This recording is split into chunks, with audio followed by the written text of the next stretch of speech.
Salam sejahtera Bapak, Ibu, serta saudara-saudari semua. Untuk mengawali renungan tentang firman Tuhan, mari kita bersatu dalam doa. Tuhan Allah Bapa di surga yang melebihi segala akal, hati, dan pikiran kami umat manusia, berfirmanlah kepada kami sebab kami bersedia untuk mendengar, dan atas pertolongan Roh Kudus, kami mengandalkan hidup kami untuk melakukan firman-Mu dalam hidup sehari-hari. Dalam nama Tuhan Yesus kami berdoa. Amin. Sebagai nas renungan firman Tuhan diambil dari Roma 8 ayat 28 yang berbunyi, kita tahu sekarang bahwa Allah turut bekerja dalam segala sesuatu untuk mendatangkan kebaikan bagi mereka yang mengasihi Dia, yaitu bagi mereka yang terpanggil sesuai dengan rencana Allah. Sebagai tema yang diangkat dari nas renungan kita ini adalah kebaikan datang bagi hidup umat yang mengasihi dan terpanggil sesuai rencana Allah.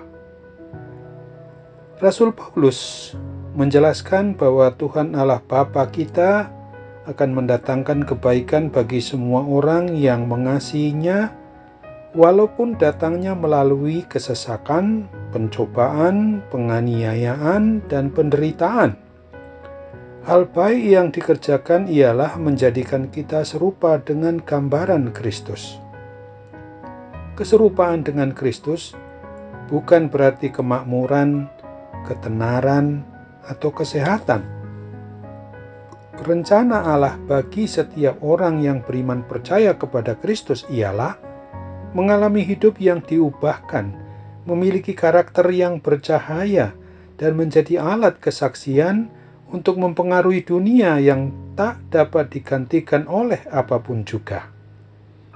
Kalimat mendatangkan kebaikan berarti apa yang membawa kebaikan bagi jiwa dan hidup kita ini. Entah secara langsung atau tidak, setiap pemeliharaan ilahi itu mendatangkan kebaikan rohani bagi kita yang mau mengasihi Allah, melepaskan kita dari segala dosa kesalahan kita, membawa kita semakin dekat kepada Allah, menjauhkan diri kita dari dunia, dan melayakkan kita bagi kehidupan yang kekal di sorga kelak. Ayub adalah contoh di dalam Alkitab yang sukar kita bisa pahami dan mengerti begitu saja. Hidupnya sudah sangat baik, tetapi Tuhan mengujinya untuk menjadi alat kesaksiannya dan sarana atau alat kebanggaannya. Hartanya ludes, semua anaknya mati, para sahabat mencurigai dia karena dosanya lah yang menyebabkan dia seperti itu. Lalu sang istri melihat bahwa Tuhan itu jahat dan tidak baik. Walaupun semua harus dihadapi oleh Ayub, dia tetap kuat, teguh, dan tabah dalam iman percayanya tetap kepada Tuhan saja.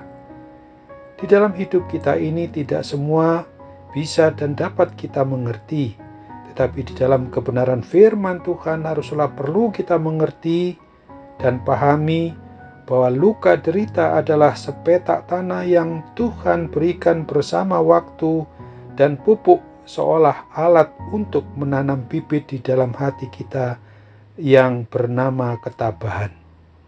Namun jika kita berusaha memahami bahwa segala sesuatu terjadi itu untuk mendatangkan kebaikan bagi orang yang mengasihi Tuhan Yesus Kristus, maka semua pengalaman yang menyesakkan mendatangkan kekuatan serta membuahkan kemungkinan terang dan tenang di masa yang akan datang. Apabila kita sudah mengaku dan disebut orang di luar diri kita sebagai orang Kristen atau umat yang beriman percaya kepada Kristus ini, maka marilah kita hadapi segala sesuatu dengan tabah, kuat, dan tetap teguh iman percaya kita hanya kepada Kristus saja. Ketika kesulitan atau permasalahan atau pergumulan berat maupun ringan itu datang bertubi-tubi, marilah kita tetap mau duduk tenang dan tetap berserah melalui doa-doa kita dengan penyembahan, pujian, dan kemuliaan yang selalu mengarah kepada Tuhan Yesus Kristus saja.